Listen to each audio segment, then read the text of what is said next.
Good evening, everybody, and can everybody hear me in the audience? Yep. All right, thank you very much. I apologize for the late start, and I think I didn't pay much attention to the time, so I apologize. I'll try to get through my slides as quickly as possible and take your questions so we won't be here overly long time. My name is Jeb Penny. I am an executive advisor with the Public Service Commission.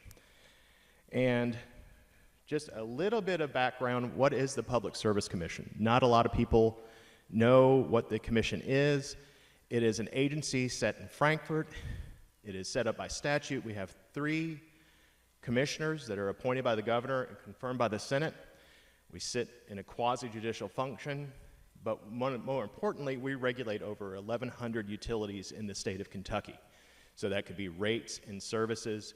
We don't regulate certain types of utilities, those that are owned by cities or those that purchase power from the TVA, but a lot of them do fall under the umbrella of the Public Service Commission. So why are we here?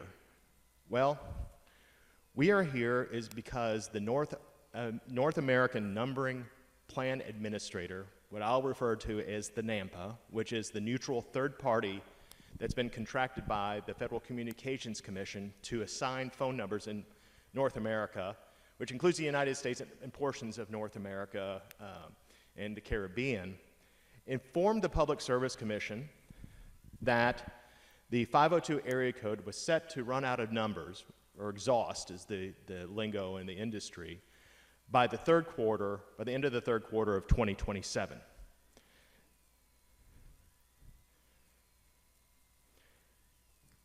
So after a series of meetings with the telephone companies, because those are the ones that are going to have to implement this, as well as commission staff, the NAMPA filed an application with the Public Service Commission, presenting 5 separate options for the commission to consider to alleviate the exhaustion of the 502 area code.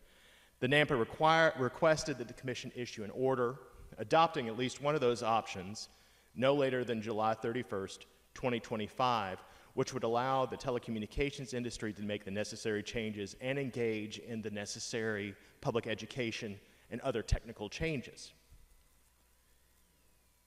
So here is a map of the current geographic limits of the area codes that we have in Kentucky. Green is the 606, orange is the 859, and yellow is the 502. The light blue is 270, and that should say 270/364, because in 2014, I think, the commission, at the request from the NAMPA, issued an order ordering an overlay in the 270 area code because it was set to exhaust. Just a little brief history. I think 502 used to be the statewide area code, and in 1954 it got split into 502 and 606. In 98, 502 and 270 split, and in 99, the 606 and the 859 split. And then I said 2014 is when the commission went and ordered an all services overlay for the 270/364 area code.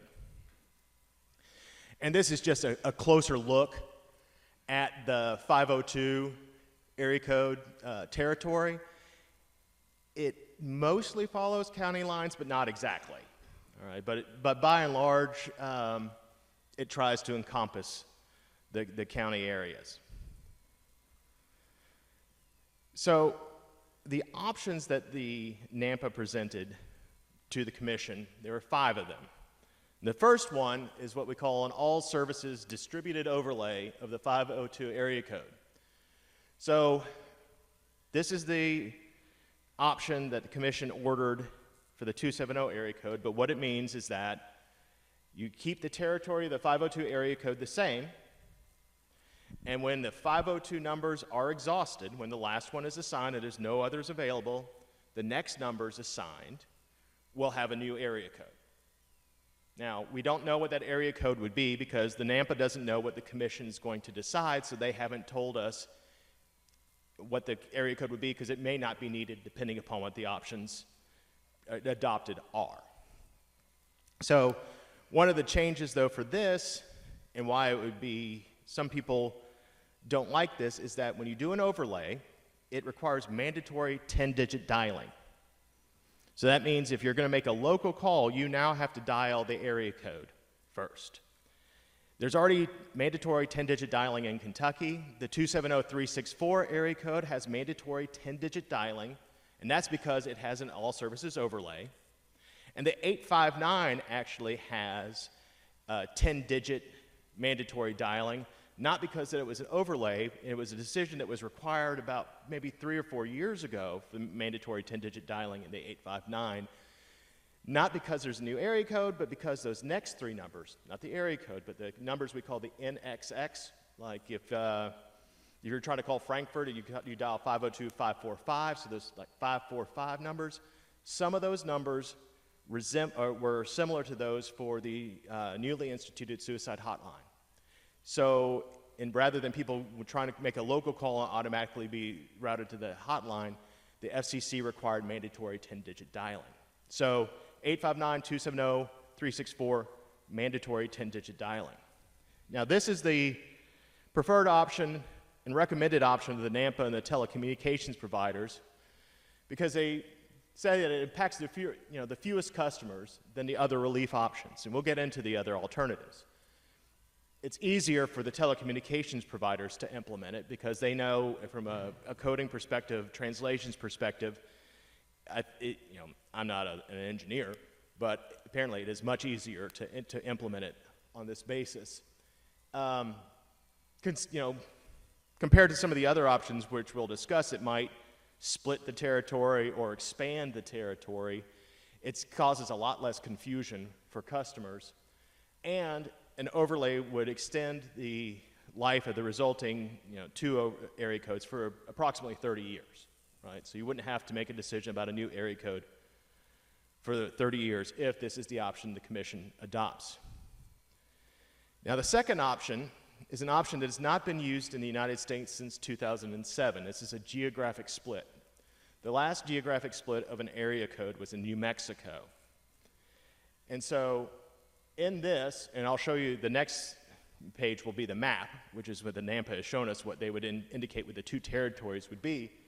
There really is a geographic split. You take the 502 area code and you make changes to the boundaries. One portion would retain 502, one portion would get the new area code. The NAMPA made no recommendation of who keeps the 502 and who would get the new area code. But with the geographic split, within the new territories, you still have 7-digit dialing, but you would need to use 10-digit dialing to make a phone call to the resulting area code.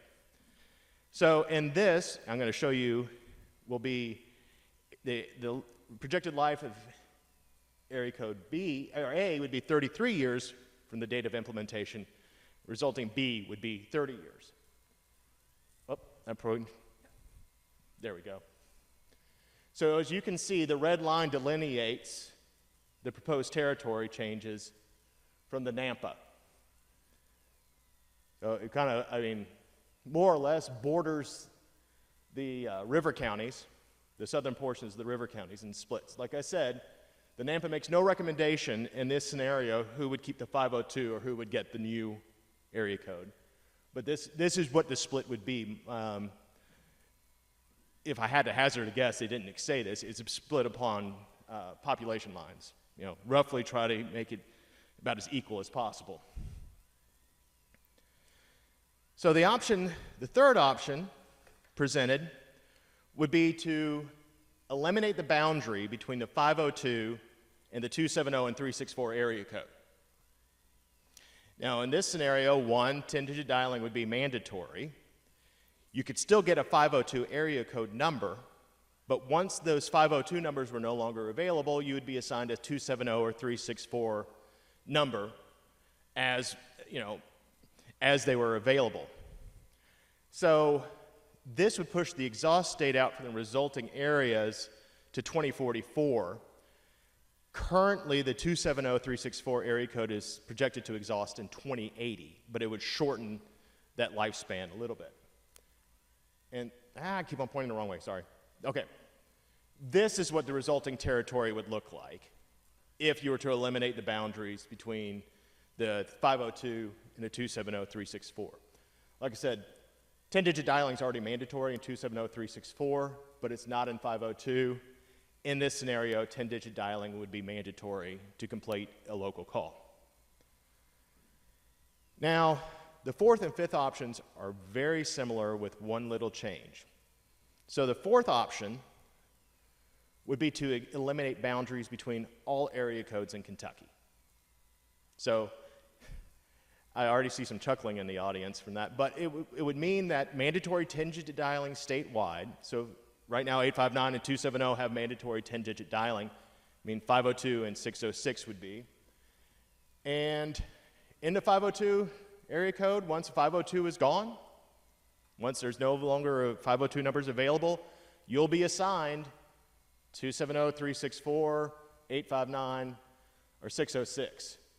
So this changes the exhaust dates for some of the resulting other area codes, but it would extend the exhaust date of the amalgamation of it to 2041.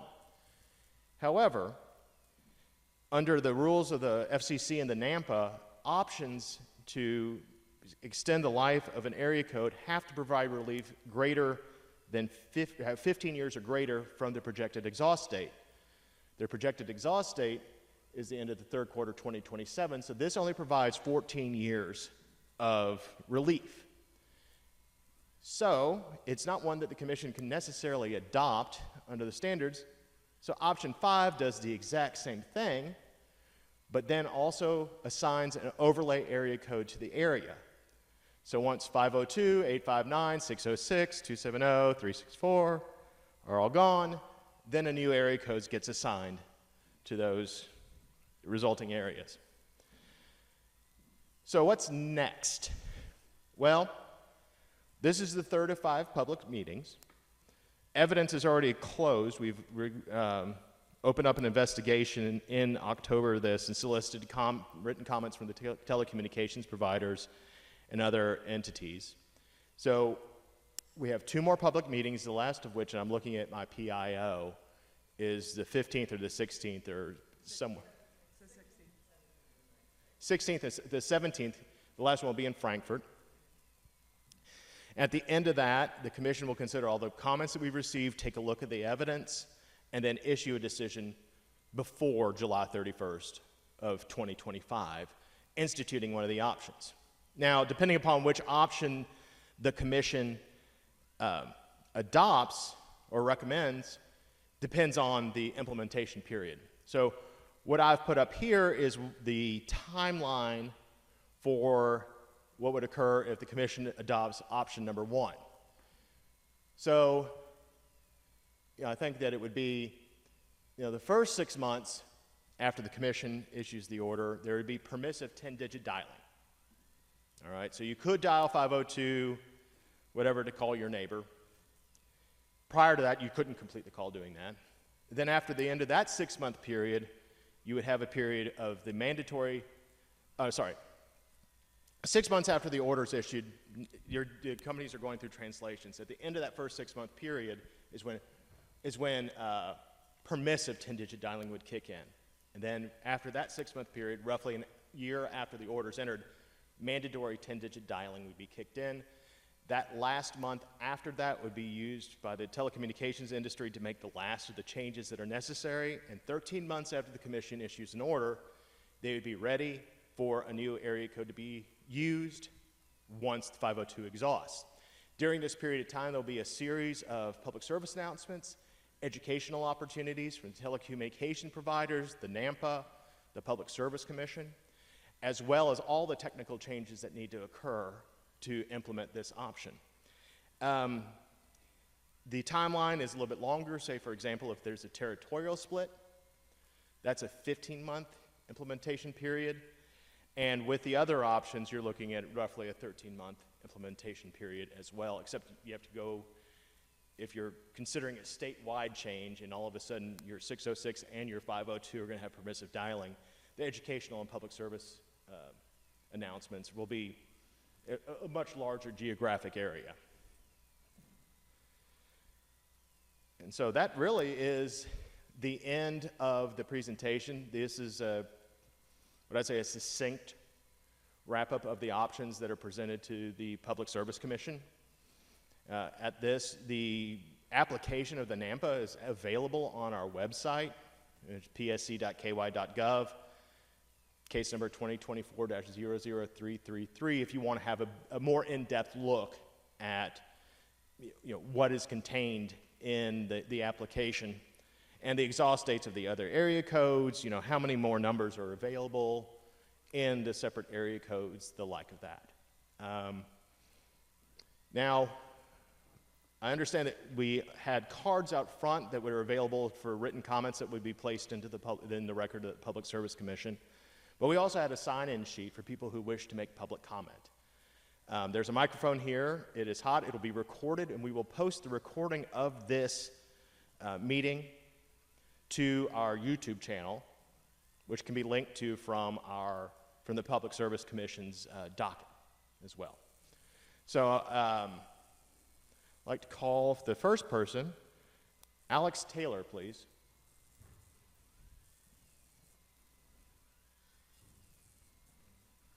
Good afternoon. First off, thank you for doing this for us and give us this opportunity to go ahead and speak. In light of everybody's time and being respectful of that, I'm going to try to make this as concise as I can. I've got just 3 main points that I'd like to voice.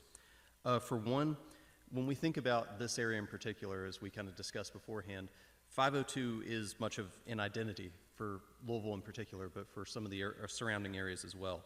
I mean, heck, we've got 502's Day at Churchill Downs each year, and then there's just some brief searches revealed that there's over 150 businesses that have 502 at the beginning of their name within our area in Kentucky. So it is a big deal for this area, and I think we do have to, notice that people like their number, apart from just the practical feature of not wanting to have to change their number and deal with all the hassle that brings. It is part of the identity of this area, so I think that should be considered. But I'm wondering, as far as overlays and putting in new numbers, are we being good stewards of the numbers we already have? Reclamation, I think, is something that needs to be very seriously addressed. When you look at internet IP addresses, they issue those in small blocks. And if you want to get a whole lot of those, they're going to require you to actually submit some kind of justification behind that. And I know for companies, a lot of times we give them in 100 blocks. And I know companies like serialization, and that's nice, but there's nice to have, and then there's facing the reality of the finite resource we have. So I do think we need to look at old unused numbers, or if we're issuing these larger blocks, maybe we should issue smaller ones, and then if they do need more, they can apply for more at that time. But I do think we should be better stewards of the resources we do have, because there's a lot of numbers out there within this block that are relatively unused, and we should probably re-examine that. And finally, the last piece that I have on here is we have an issue with, being that this is a finite resource, with the types of devices that are hooking up on here. So in my opinion, the 502 area code and all the phone numbers that get assigned should be for phones that go to people or business lines or something of that nature that we use frequently. When you look at smartwatches, laptops, even cars with features like OnStar and things like that, those all get a 502 number as well. That's hogging up our finite resource. I'm wondering if maybe we should explore reassigning all those peripheral devices that never really get called as far as a personal direct, extension, if those should be reassigned to a new area code to free up space for the people that we have. But those are just kind of my thoughts on it for consideration. Well, thank you very much. And I'll try to address some of the comments you have. A lot of the policy about retention of numbers and reclamation numbers is a federal policy, not a state. So nothing we can really influence. Right. Now, the commission does play a role in, we will get notices from the NAMPA if particular telecommunications providers have reserved numbers but haven't assigned them after a period of time. And so when that happens, the commission, if we haven't heard from the telecommunication provider, will tell the NAMPA to go ahead and reclaim those numbers. And it used to be that numbers were sent out on a 10,000 number basis. All right, that's what back in the day, in like 2003, 2004, 270 was going to exhaust. And at that period of time, the commission actually issued an order to do a geographic split. But right after the commission issued the order, the FCC implemented 1,000 block numbers rather than 10,000, and it extended the life of the 270 so that by the time the commission issued an order in 2013, the overlay was the option and not the geographic split, primarily because of the rapid growth of smartphones. As far as the other devices, like I said, that's going to be more of a federal policy. Okay. And it's probably going to have to be something from the FCC that the NAMPA implements. But your point's not is well taken.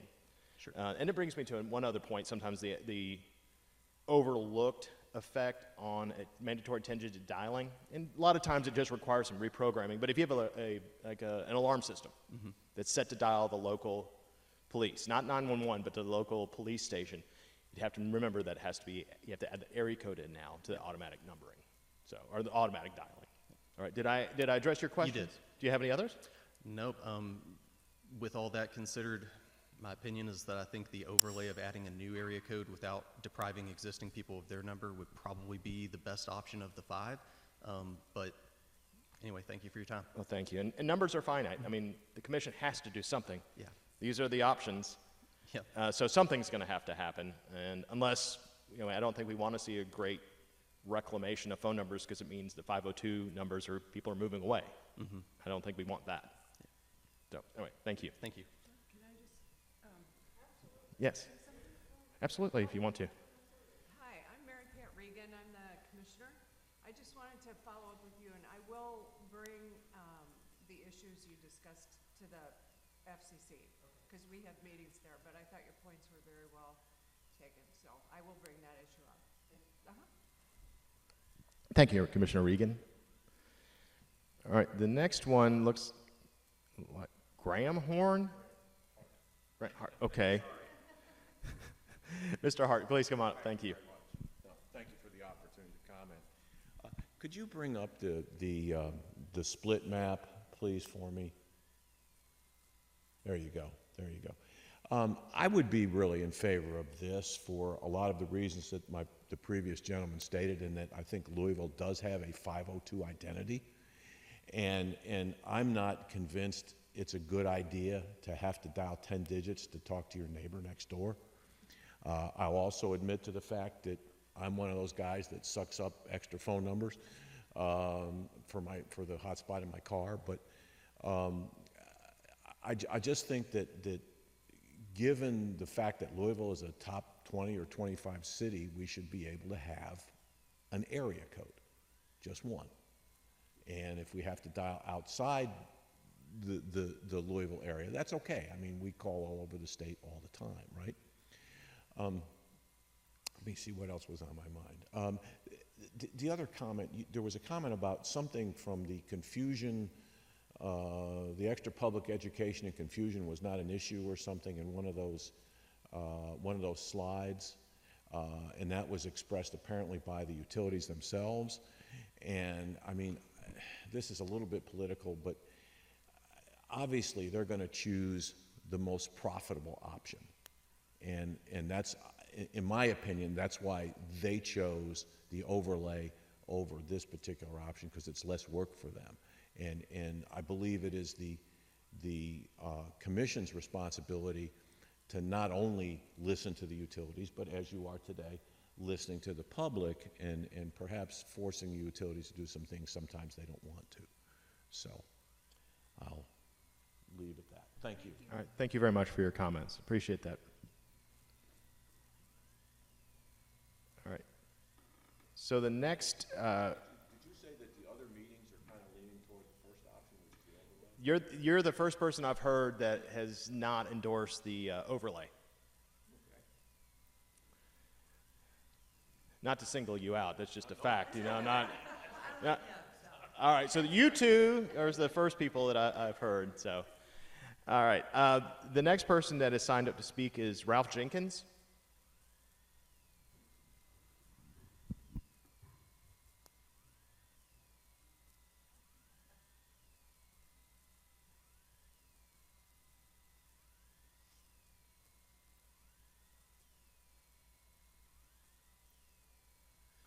Good evening, sir. How you doing?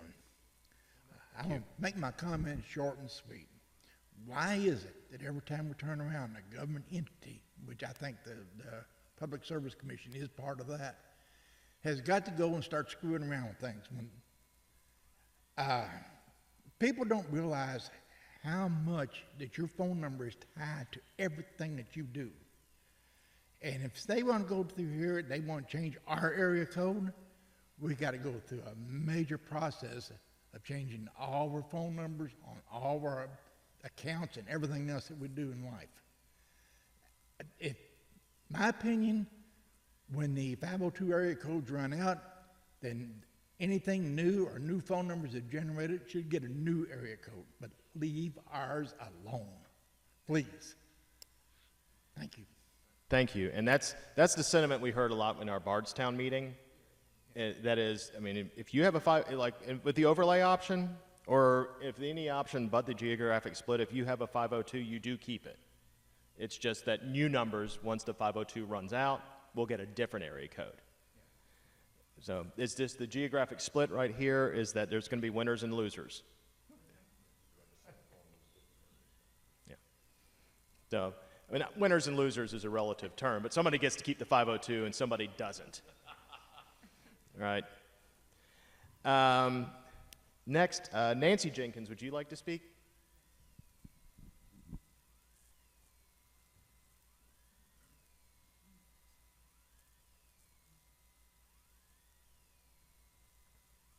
Thank you all for spending your time doing this. We appreciate it. A couple of years ago, my discount cell phone company changed their primary carriers. I didn't know I was going to lose my phone number. I woke up one day and I texted one of my kids and they came back and said, "Who are you?" Because nobody told me my number changed. So everything that you do, my phone number has become my alternate identity. It's not just my phone number. It is to get into my bank accounts, to get into my medical information, to get into credit card payments. So many things that you do, they want to send a code to your phone. And if you don't have your phone or you don't have your phone number, you're lost. You have to go to the bank and change things. You have to call the credit card companies. It's not as easy as just changing the number. And that geographic split will be part of the losers. So I'm asking you, please stick with the option that you seem to have the preference of other people for. Let me keep my number and assign new numbers to other people. Because right below the Louisville area, Shepherdsville, we're part of the Louisville area. It's not just there. I mean, look how far out 502 goes. It's more than Louisville. Thank you for your time. Thank you very much. I appreciate that. All right, we have one other person signed up that wants to speak, and I think the first name is Rob. I can't get the last name. There you go. All right, back there.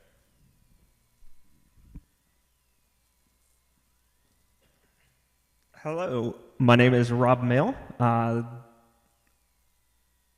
Where was I going with this? I am ADHD and neurospicy, so my mind trails off a bit. I wrote down what I was going, mostly what my points were. I came in thinking about option 2 here, but various people have made various good statements about verification codes and how your phone number is tied a lot to, what you need to do nowadays. And that has swayed my opinion.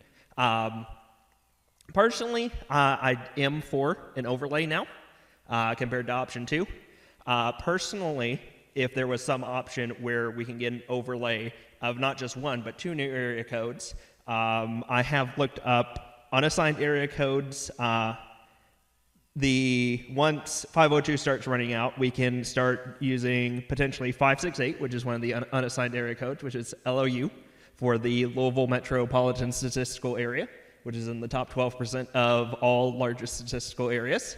And additionally, 372, which is FRA for Frankfurt. We can assign, 568 to the Louisville metropolitan area, so we can cut off a little bit more above LaGrange and add some of the southern and eastern counties, kind of rebalance that potential geographical split if we're even able to request specific area codes. Once again, I'm not entirely sure about this. That's more you all in the elected office. Nowadays, no one remembers phone numbers.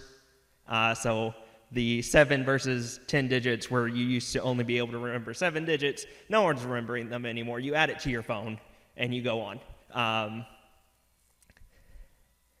And then, in regards to our first commenter, a lot of carriers are moving away from using our local area codes for things like watches. I know specifically that my wife's smartwatch does not use a 502 area code. It uses like a 9-something area code. So yes, I am for a overlay specifically with 2 possible new area codes for the Frankfort surrounding counties and for the Louisville surrounding counties. Thank you. Thank you very much. I appreciate that. And, you know, like I said, the commission doesn't choose the area code. There's a list of ones that are available, which you've accessed, and there's certain numbers that aren't available. An area code can't start with a 1 or a 0. You can't have an N11, 311, 811, 911. Quick plug, the call before you dig, 811, the commission enforces that as well. So if you're going to dig in your yard, call that. Otherwise, you might get a nasty letter from us, and you might have a fine coming from us as well. And sorry about the government bothering things, but I just want to let you know, call 811. But, it's funny, the NAMPA, when we had these discussions, they said, we're not going to tell you the area code, and I joked. I was really joking. I said, well, what about if it spells J-E-B, my name? And about 2.5 hours later, I got a call from the lady at the NAMPA. She's like, I'm sorry I looked, but you can't have that one. and I just wanted to tell her I was joking, but the 859 actually spells out UKY. And the area code for Cape Canaveral, where the Kennedy Space Center is 321. So maybe, fingers crossed, we'll see that. It does. All right, see? So it's utility law. You try to find humor where you can get it. Are there any other questions or comments? Yes, sir, come on up. Or would you like to speak? No, that's okay. My name is James P. Benassi. Following up on what you said about the UKY, that was actually, the other part of that was Paul Patton was governor. And they started saying, wait a minute, we can do all this changing around. And he's saying, wait a minute, East Kentucky has enough economic problems as it is. So he says, we're not changing 606 for East Kentucky. So there is some precedent for the governor just stepping in and saying, no, we're not going to do it. And that ties in, I think, to what the gentleman said about the Area 502. If you actually have businesses that are using it, I think they ought to be helped. They're not asking for anything, not like you're paying any money for it. But also tying into that is all these spam calls that you get. You get a call from some guy in India or the Philippines, and they're calling from a number that's supposedly in Paducah or some other place in western Kentucky. They're not in western Kentucky, and we don't owe, this is a public utility. So we don't owe them the right to mislead people and make them think that they're somewhere, living in the Commonwealth of Kentucky when they're not. That is just, they're lying. And then you get into their phone calls and they lie even more. So there should not be a right to use an area code, and something will pop up on the person receiving the call that says, Paducah or Bowling Green or, some other place in western Kentucky, and you see a 270. I don't know. I happen to have a 270 on my cell phone, and so I don't know if it's the same way here the area code 502, but regardless, they don't have, no company should have that right. This is a public utility. Same thing, same idea, I think applies with these blocks. Somewhere along the line, somebody, some group or whatever got assigned 10,000 or whatever, particular numbers and, that start off 502 or whatever area code. They don't have an inherent right to that. And one other thing, I don't know, or a couple other things, my cousin Uncle Carmelo in Frankfurt, he was on the physical court for 26 years. I stopped by one time and, we stopped over at his place. First thing he did, he went to his answering machine. He had all these calls. He was on the fiscal court, the county fiscal court. And he said half his phone calls had to do with the city service. He never told anybody, I'm sorry. He would call somebody over to the city and say, you need to take care of this. So and he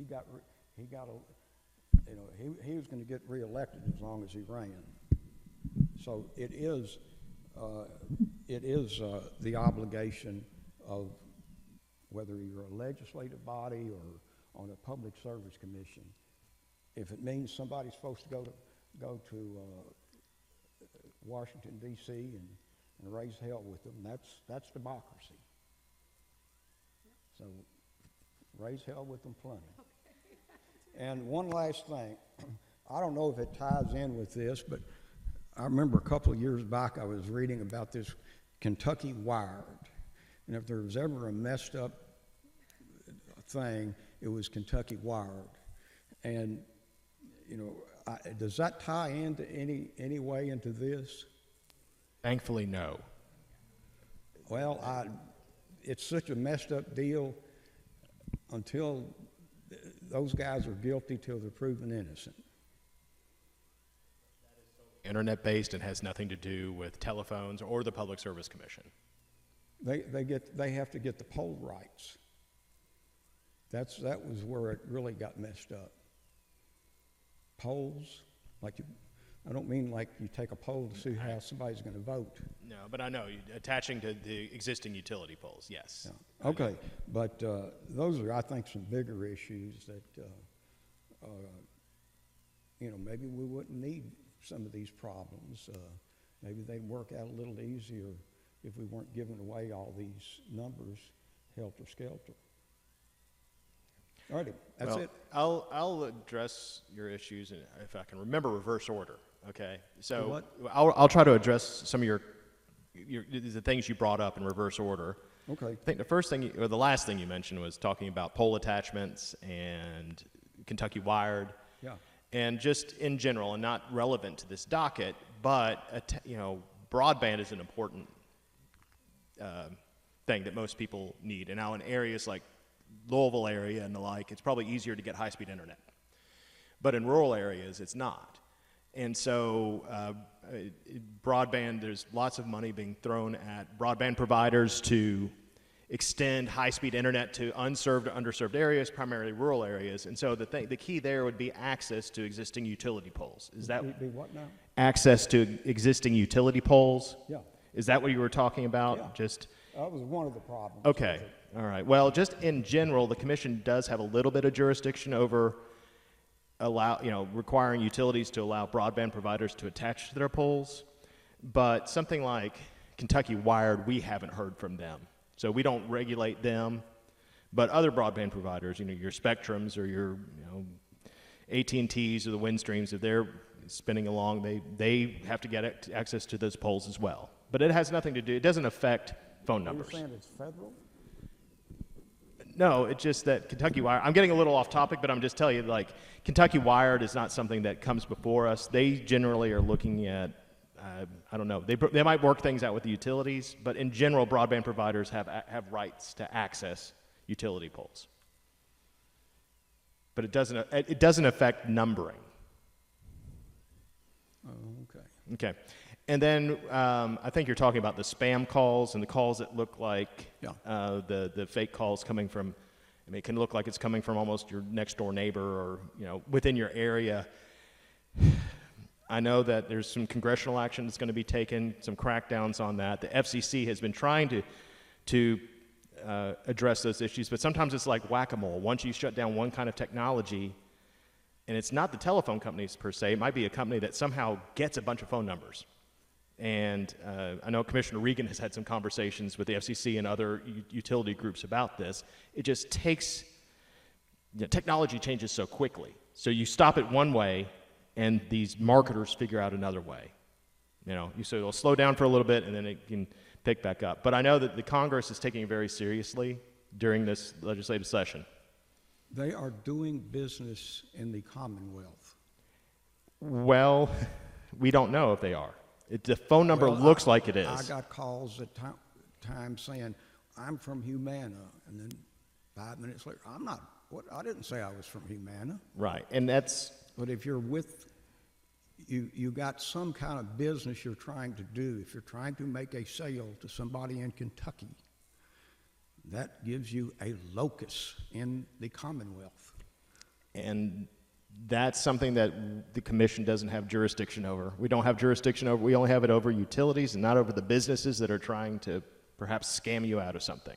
Well, they're just going in volumes. so I it's understand. passed. Sometimes when I go home to my parents' house, they have a landline and it's just constantly ringing, and it's something about Medicare every time. So, It's Yeah. more things that, it's Right. all kinds of things. all right, well, All righty. I appreciate it. Thank you for your comments. Are there any other comments or questions that I can answer?